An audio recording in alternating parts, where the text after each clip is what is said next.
क्षेत्रे कुरुक्षेत्रे समवेतायुयुत्सवः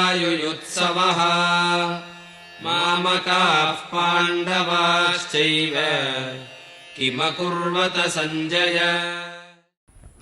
जातस्य हि ध्रुवो मृत्युर्ध्रुवं जन्मामृतस्य च तस्माद् अपरिहार्य अर्थे न त्वं शोचितुम् अर्हसि।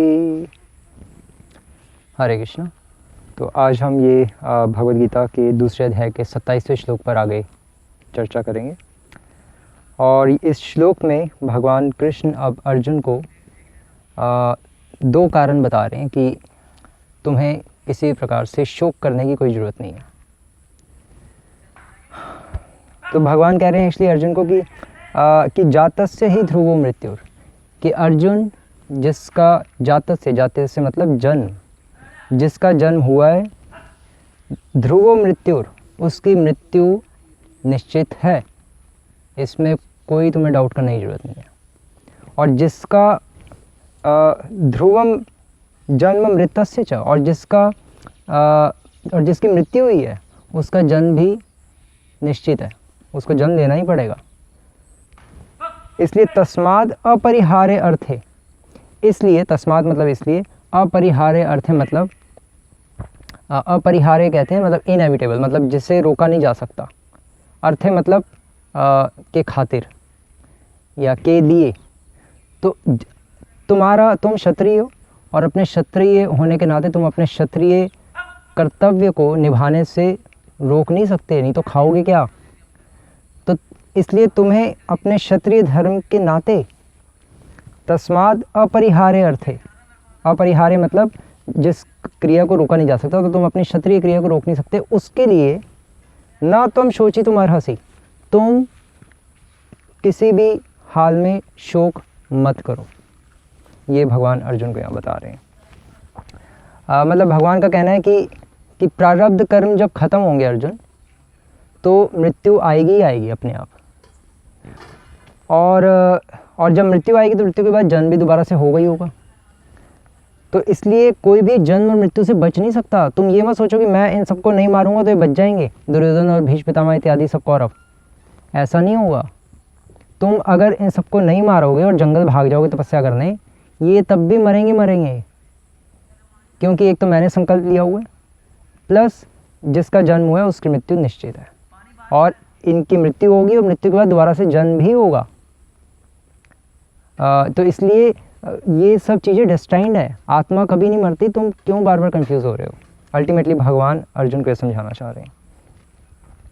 और इसलिए भगवान कह रहे हैं, इसलिए भगवान 2 पॉइंट्स अब बता रहे हैं अर्जुन को कि अर्जुन अगर तुम युद्ध करने से मना कर दोगे तो ये फिर भी लोग मरेंगे अपने पूर्व जन्मों के पापों के कारण, क्योंकि इनका समय आया हुआ है।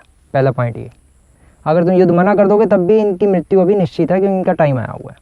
दूसरा पॉइंट भगवान बताना चाह रहे हैं कि अगर तुम अपने इस कर्तव्य से हटते हो, अपने क्षत्रिय धर्म पालन करने से अगर तुम पथ भ्रमित होते हो, हट जाते हो कि नहीं करूँगा, तो तुम पथ भ्रष्ट कहलाओगे। मतलब ये तो मरेंगे ही, क्योंकि इनकी तो मृत्यु आई हुई है। लेकिन तुम अगर इनको नहीं मारोगे, मैं चाहता हूँ कि तुम्हें श्रेय मिले, अगर तुम इनको नहीं मारोगे तो तुम अपने कर्तव्य से मुख मोड़ रहे हो और उस कारण से तुम्हें पाप लगेगा, क्योंकि तुम अपना क्षत्रिय धर्म भी सही से पालन नहीं कर रहे। ये तो मरेंगे, तुम्हें भी लेके मरेंगे, तुम्हें भी लेके डूबेंगे ये तो डूबेंगे। इसलिए मैं चाहता हूँ कि तुम लड़ो। अगर ये लड़ते वक्त मरेंगे तो इनको एटलीस्ट स्वर्ग तो मिलेगा, और तुम भी अगर मर गए तुम्हें भी स्वर्ग मिलेगा, एटलीस्ट कम से कम तो इतना मिलेगा, क्योंकि जो क्षत्रिय युद्ध में मरता है उसको कम से कम स्वर्ग तो मिलता ही है। तो इसलिए तुम अगर नहीं लड़ोगे तो तुम्हें नर्क की प्राप्ति होगी, नर्क जाना पड़ेगा, क्योंकि तुम अपने कर्तव्य से मुख मोड़ रहे हो, क्षत्रिय धर्म पालन ही नहीं कर रहे। तुम क्यों बार बार डर रहे हो। तुम्हारा प्रोफेशन ही क्षत्रिय का है, तुम्हारा प्रोफेशन ही लड़ने का है, और अभी लड़ने की ज़रूरत है और तुम मना कर रहे हो। ये तो उसी तरह से हो गया। भगवान कह रहे हैं अर्जुन को कि जिस तरह से कोई डॉक्टर है और वो ऑपरेशन करता है डेली, लेकिन किसी दिन उसका अपना घर का ही कोई मेन रिलेटिव उस डॉक्टर के फॉर एग्जांपल पिताजी ही आ गए, और वो पिताजी का ऑपरेशन कह रहे कैसे करूं, मुझे डर लग रहा है कहीं मर ना जाएं, बाकी का ऑपरेशन तो मैं कर देता हूं, वो तो चलो मुझे, मैं अपने दिल पे पत्थर रख के कर देता हूँ, वो तो मुझे चलो पत्थर रखने की भी ज़रूरत नहीं है, वो तो मेरा प्रोफेशन ही है, लेकिन अब तो मैं दिल पे पत्थर रख के भी इनका ऑपरेशन नहीं कर पा रहा हूँ, पिताजी का कैसे कर दूँ, मैं थोड़ी ना खुद फाड़ूंगा उनका पेट। तो उसी तरह से अर्जुन कह रहा है कि मैं सबको मार सकता हूँ, लेकिन अभी इन भीष्म पितामह कौरव इत्यादि इन सबको, भाइयों को सबको कैसे मारूँ भगवान। तो उसी बात को बार बार समझाने के लिए भगवान ने आत्मज्ञान दिया और इतना सारा कुछ बताया कि आत्मा है, सब शरीर नहीं है। और अगर इसके पिछले श्लोक में भगवान ने बताया कि अगर तुम मानते हो कि आत्मा नहीं होती, शरीर के साथ ही मर जाती है आत्मा, या ये शरीर ही आत्मा है, तब भी कोई शोक का कारण नहीं है, जैसे कि पिछले श्लोक में समझाया था, क्योंकि अकॉर्डिंग टू बुद्धिस्ट और अकॉर्डिंग टू चार्वाक सब एक कॉम्बिनेशन ऑफ केमिकल्स है, तो अगर केमिकल्स गिर भी गए तो उसके लिए क्या शोक करना। बस ये अल्टीमेट भगवान इस श्लोक के माध्यम से भी बताना चाह रहे हैं। हरे कृष्णा। श्रील प्रभुपाद की